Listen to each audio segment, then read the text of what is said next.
Today I'm going to set up a business listing. When you're logged into the site, go to the Listings tab. When you get to that page, click on Create a Listing and just fill in your company details on the form on the left here.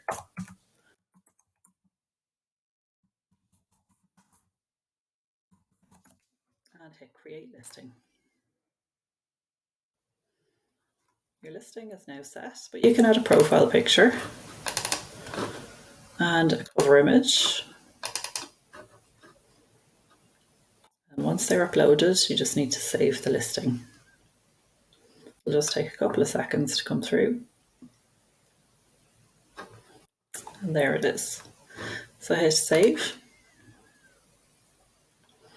And then you can visit the page.